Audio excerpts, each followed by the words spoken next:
Welcome, Ventura, to another episode of Ventura Voices. I'm your host, Heather Sumagaysay, today. I serve as our public information officer with the city. And the great thing about this brand new program is we wanted to come straight to you with the facts. This is where your information is verified, your questions are answered, and we're going to connect you directly to some leaders throughout our city, as well as those in key positions who are taking lead on initiatives, leaning into big projects. And today I have the joy of interviewing Michael MacDonald, our city clerk, who has been with us now 2 years, 3 years? Just under 2 years. Well, congratulations on that, Michael. Michael, so tell us a little bit about yourself for those who may not have ever met you or have only seen you on the digital screen. Well, thank you so much for that, Heather. I'm really excited to be here with you this afternoon and really just excited to take part in this, as I think it's so important that we are able to provide the information to our residents. And really, that's one of my primary roles as a city clerk, is being your partner in democracy. And I feel that this is a part of that. So I'm really happy to be able to participate in that. Really grateful to be here in the city and enjoy being the city clerk and working on a wide array of different things while really interfacing with the community, which has been the best part. So tell us, Michael, what does a city clerk do? Because a lot of people might not know. And then who's on your team? Sure. Well, that's a great question, Heather, and you're absolutely right.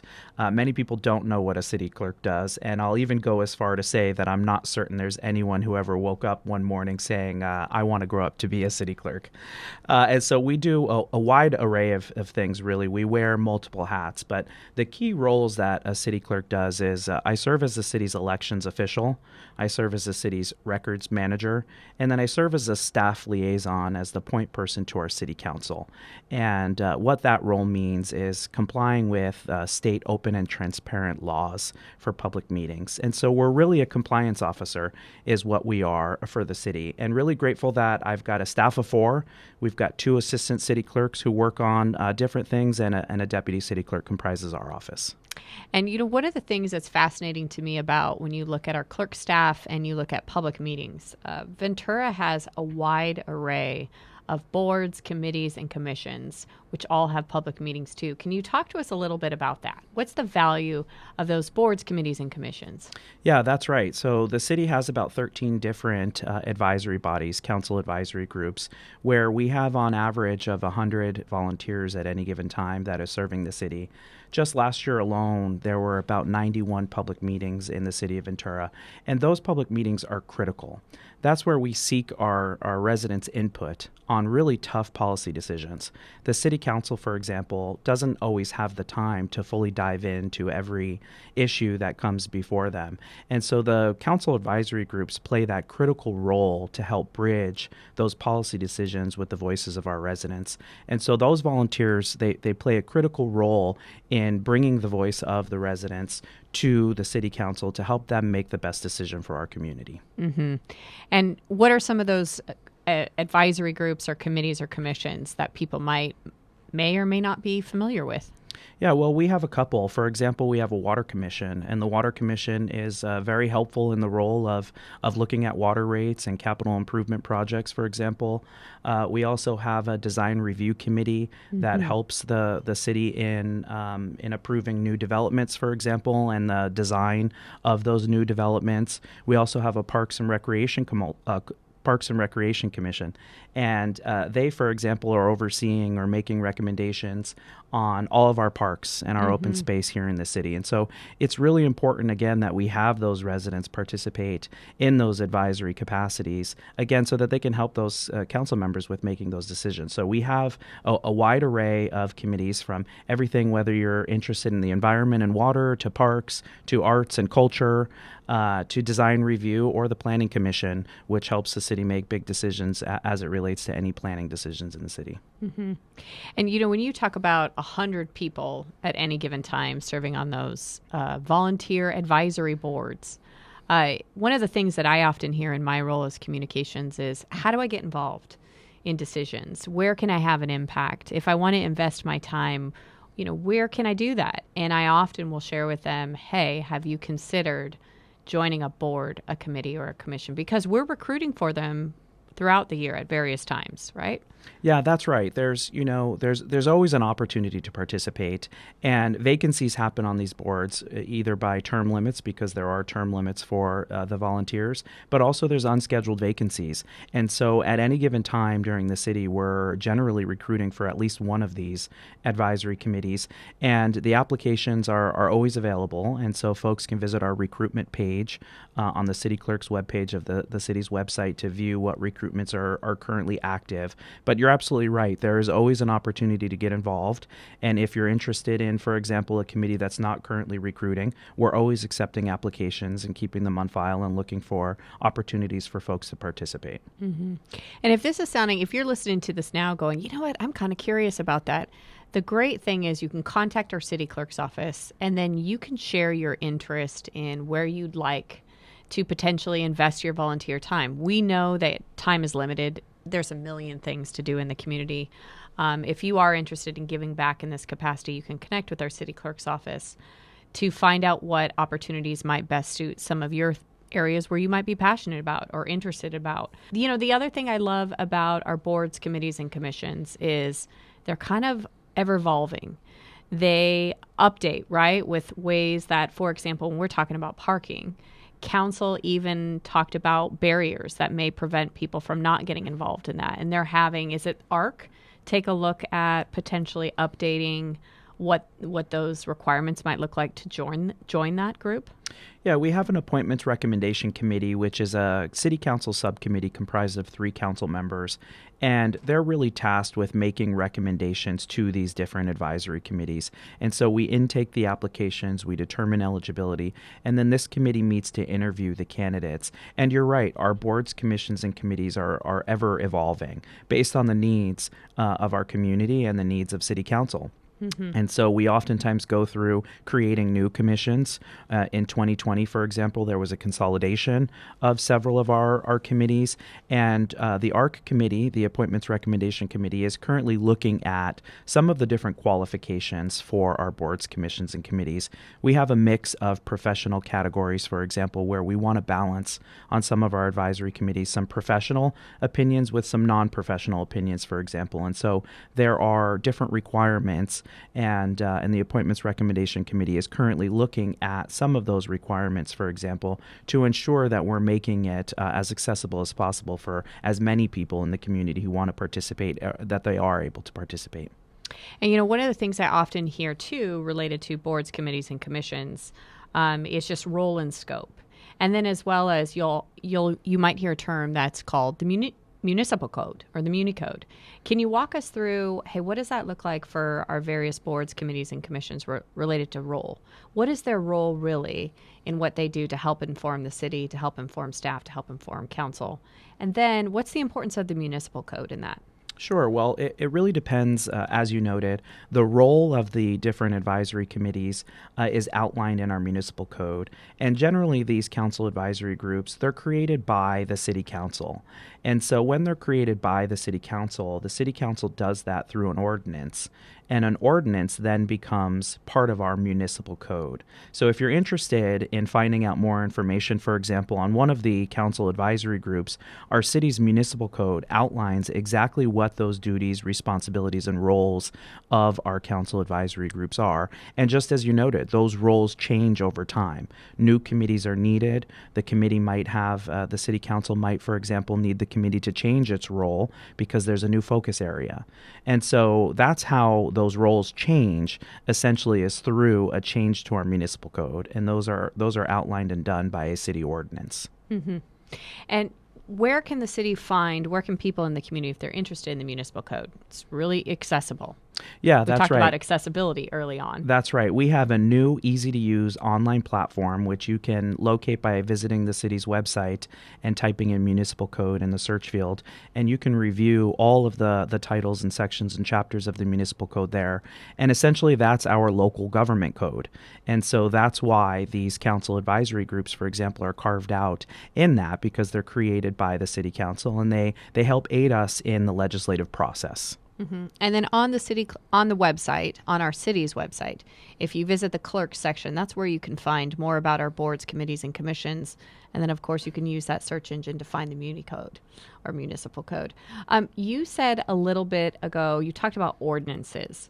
And when I started at the city, one of the things that was different for me is the city of Ventura is a charter city, not a general law city. This is probably something that most community members don't hear, aren't familiar with. Can you walk us through what's the difference between those two? Absolutely. So in California, there are two different types of cities. You are either a charter city or a general law city. I'll start with the general law city. A general law city is a city that defers to state law as their enabling legislation. So the state law serves as the city's municipal code. We are a charter city. And what does that mean for a city? That means that we have an adopted charter. Essentially, a city charter becomes our city constitution. And in a charter city, state law acts as the floor. And then the floor in terms of legislation, rules, regulations, and policies. And then the charter is everything above that. And so you may have, for example, some differences in state law with the city of Ventura because we're a charter city. And so charter cities have a little bit more flexibility to implement their own policies, for example, and that can include a wide array of different types of policies. And so how does then the city, for example, amend its charter?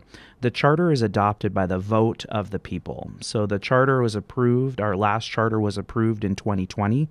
There was an amendment to our charter. And there are oftentimes amendments to our city charter. For example, City Council is considering several different charter amendments in this election cycle. And so the charter gets adopted by the will of the people, and that's how it's changed or amended. A change or an amendment to the city charter requires a ballot initiative. It requires to go on the ballot and have the residents approve that ballot measure. What are some examples in your experience that makes us, Ventura, different by our charter versus maybe a general law city that might be next door to us? Sure. Well, one of the areas, for example, that I work in is in elections, right? And so one of the key differences in our charter could be eligibility requirements, right? The requirement that a candidate live within the district, for example, because the city's in districts. In addition, one of the key changes is the state requires 2 financial disclosure reports prior to the election for candidates who are running for office. The city, for example, requires a 3rd filing. And that is an example of a difference in a charter city. So if you were a general law city and looking at the elections code, you would only be aware of these 2 required filings. If you were to refer to our charter or come to Ventura, there's 3 required. So that's just a very small and minor example of what a difference could be. But in my realm, that's one of the examples. And when it comes to charters, I'm just curious, are there a lot of charters in California?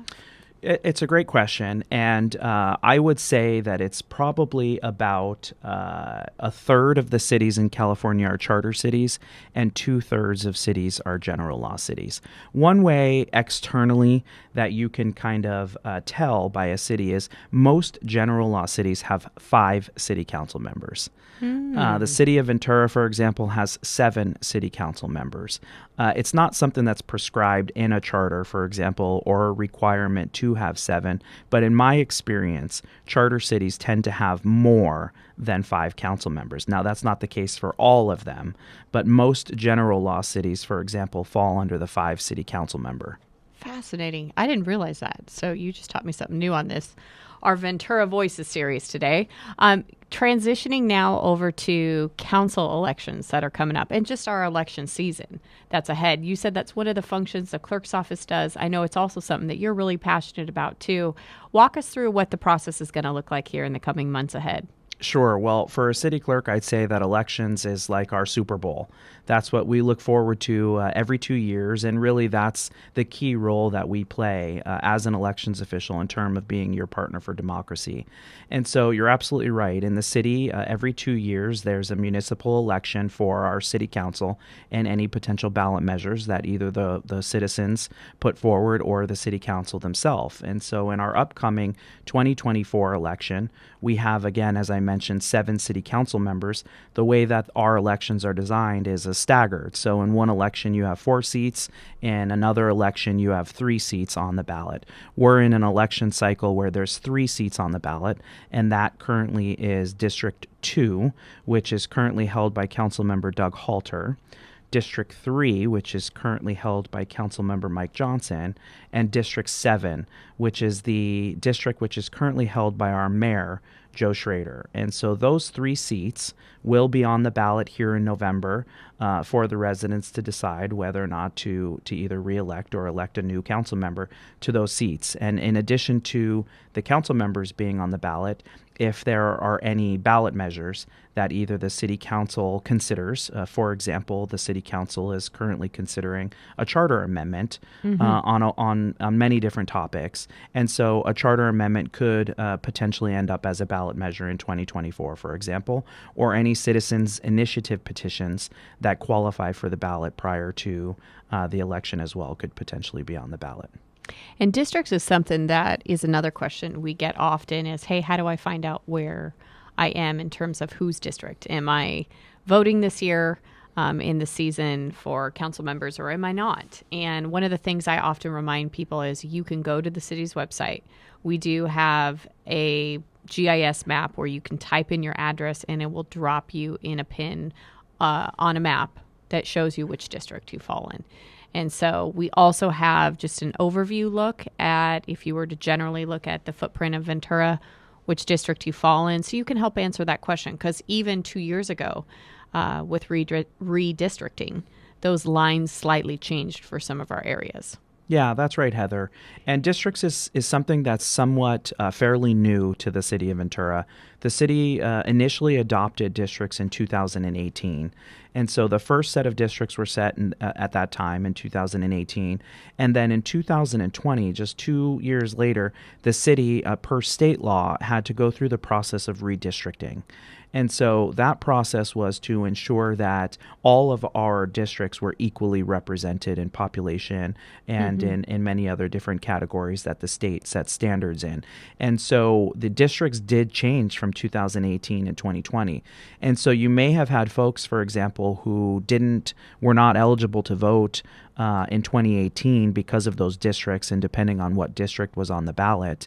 And then in 2020, those district lines changed. Almost all of the district lines changed. And so then you had folks in 2020 who may have not had an opportunity to vote for their council member as well because their district changed. And so it's really important that for this upcoming election that you ensure that you double check your district, because you may have not voted in 2022 based off of the district that you live in and determined based off of the candidate, or the council member that was on the ballot at that time. 2024 could be your new time, your first time voting in this district. And so it's important that you double check your district lines. And in order to vote in our district elections, as well as if you want to serve on a board, committee, or commission, just as a reminder, you do have to be registered as a City of Ventura resident. That's right. Yeah. Yep. And then again, you can go to our city's website if you have questions about, hey, which district am I in? Am I voting this year?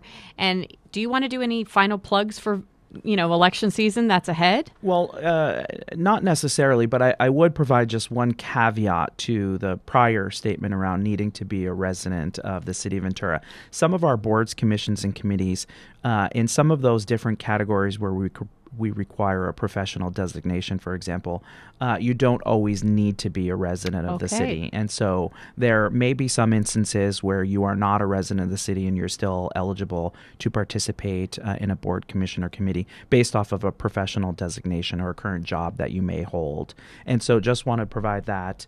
But what are some examples of those professional ones? Sure. Water Commission. The Water Commission, for example, the Downtown Parking Advisory Committee that we just mentioned as well. For example, on the Downtown Parking Advisory Committee, there's a requirement that you be a commercial property owner in the downtown specific area.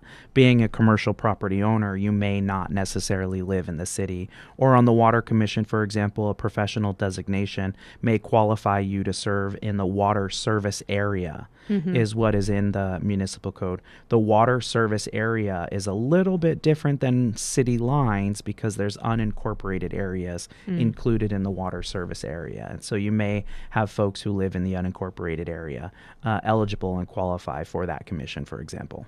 Well, as you're saying that, I'm thinking once again, hey, if you have questions, reach out to the city. We are here to be a resource for you. We are here to verify that information. We're here to fact check it. We're also here to connect you to the right resources. So, Michael, speaking of elections, when do things start heating up here in Ventura? That's a great question, Heather. So the official nomination period, which is the period in which that a candidate would determine their eligibility and submit their paperwork, it starts in July. So the official period is in July. However, what I'll note is that based off of our municipal code, our election cycle starts on January 1. So there's a very important form called a Form 501. It's really a declaration of candidacy that one would have to complete prior to raising or spending any money towards their campaign. So essentially anyone can come in and file that form after January 1, declare their candidacy, and that's when you would start hearing in the community that there's a candidate for that seat. And so the official nomination period, which is the qualifying period, is July 15th to August 9th. And at that time, after the close of that qualifying period is when we would have a list of qualified candidates for the election in November. So after August 9th, the That's city will right. put out a final list of, hey, these are your qualified candidates. Yes, with one caveat. If an incumbent who is eligible for re-election does not run for re-election, then that date gets extended by 5 days. And so it could potentially come on August 14th, for example. Okay. And then I really hope everyone knows what election day is. It's the same day. That's right. It's Every the time. first Tuesday in November, this year, November 5th, 2024. Yeah. So November 5th, that's when you can cast your votes, not only for local here, but also for State and federal offices as well. For president. That's Yeah. right. It's a presidential election, which tends to be a greater turnout for us as elections officials, and so really excited to see this come to fruition. Yeah, you know, one of the things I love about our city hall is that we've got a mail-in drop box, ballot box right outside our office, and definitely around election season, you see a lot of people coming and visiting that ballot box, and I just love the convenience of it personally. Yeah, and on election day, I love to see the line of cars coming through the parking lot. It's always great to see people using that drop box. It sure is, especially as civil servants, huh? When we see people get involved in public processes. Michael and we like it a lot. You know, I do communications and we do a lot of workshops and community engagement sessions, pop-ups at farmers markets and events. Seeing our community get involved, which is something that Ventura shows up for, really great. That's right. Is nice to see. Hey, so Michael, one other question that I hear a lot about is city council meetings and city council agendas. And how do I find that information? How do I stay connected to what's happening at the city, which can be really tough, especially for the working parent, for the person who's always on the go, the student who's got a million deadlines ahead of them. How can people in the community get connected to, if this is something they want to take a look at, what's on the agenda ahead? What's that process look like? Well, that's a great question, Heather. And as I mentioned before, we currently publish the City Council agenda 7 days in advance. And so we're publishing that City Council agenda on the city's website in what we call the Agenda Center. But in addition to that, we're publishing a Spanish agenda as well. And so there's a distribution list on our website that anyone can sign up for if they want to get notice anytime a new agenda is posted, for example. And once the agenda is posted, you can look at the agenda to see exactly what City Council is going to be discussing. Not only what they're going to be discussing, but you can see the recommended action on that item as well. One of the great things here in Ventura is I know it can be challenging for folks to physically come to our city council meetings, which are held generally the second and fourth Tuesday of the month at the city council chambers at City Hall. If it's difficult for you to get there, we are really fortunate that we have a hybrid virtual option. We do, and not everyone has that. That's right. So we offer our city council meetings through WebEx, and so they're hybrid in that we have virtual and in-person participation. And so there's an opportunity for folks to jump on the virtual meeting and provide public comment remote. And in addition to hosting it in a hybrid setting, we also have a live two-way Spanish channel channels. So if folks are participating remotely and like to join the Spanish channel, they can do so. They can also still provide public comment by using the live interpreter there, either for the in-person public commenter or virtual. And so we're really fortunate that we've been able to expand access to our meetings that don't necessarily require you to come here in person. Yeah. And that was a great initiative our city council did too. They look to extend that beyond the pandemic, because what we saw is a lot more people be willing to participate in those public discussions because it was convenient for them. And we want government to meet you where you're at. Yeah, that's right. It's similar to voting. When there's more ways and more days to vote, you get a greater turnout. And so same thing with our city council meetings. If there's more ways to participate and we bring the meetings to folks out in the community, then absolutely. The goal is to reach more folks and to provide the opportunity for folks to be able to, again, participate in the extremely important decision-making process of our city council. And, even outside of city council, but also going back to, let's take boards, committees, and commissions. One of the things that I often remind people when they say, how do I get involved in something? If you see it in a posted staff agenda for any of those public meetings, there's usually a name there's always a name posted at the top. Who is the responsible department? You can call the city and make sure if you have comments that want to be heard, or if you want to ask questions ahead of a meeting, you can do that.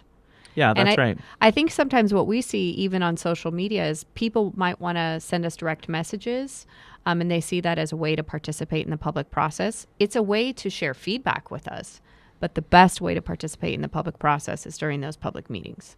That's right. But of course, if folks are not able to attend the meeting, then you are always able to submit your comments in writing, either by email. We also have an electronic public speaker card linked from the City Clerk's webpage where you can provide public comment that way. And just as a note, any communications intended for the full City Council that are received prior to 3 p.m. on the day of a City Council meeting, those emails get packaged up into what we call a supplemental communications packet and distributed to City Council in advance of the meeting. So they see your notes, they see your emails, they see your messages, and it's really important that they see that, because those messages, those emails and notes that get sent in, they really do provide for an opportunity to help the City Council make those important decisions. So even if you're not able to attend in person or remote, you're always able to submit those comments, as Heather noted.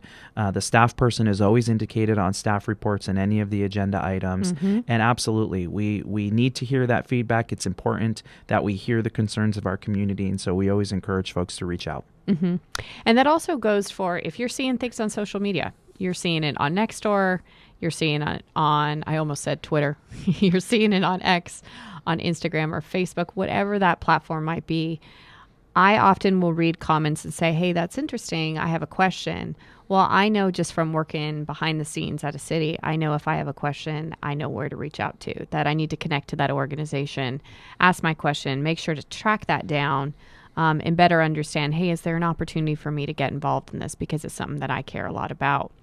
And that's another reason why we're doing this podcast series here, is so we can also talk about, hey, how to break down those barriers and how we are looking to meet you where you're at and provide that information in a format that you feel comfortable with.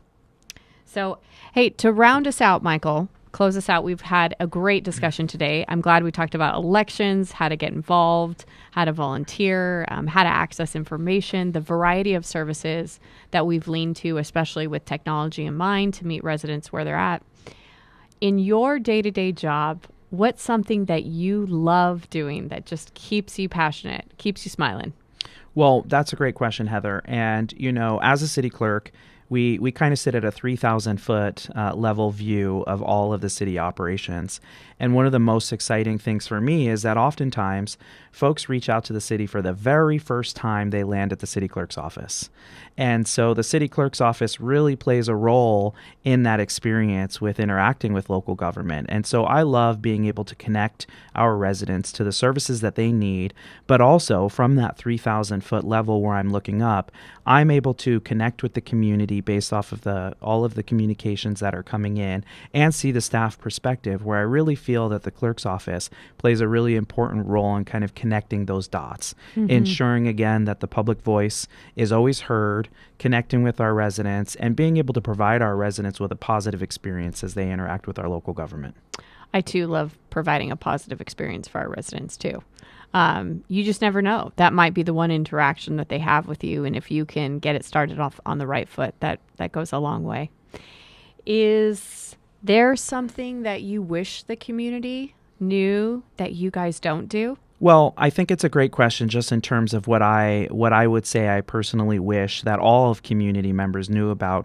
And what I'd like to say is that there's an opportunity to voice your concerns, right? I think that a lot of folks don't know that you can participate in city council meetings, or you can participate by voicing your concerns to the city clerk's office. So I wish that everyone in our community knew that they could come and voice their concerns and really participate, and how important it is to participate. You know, oftentimes we have a good number of people attend our meetings, anywhere from 10 to 100.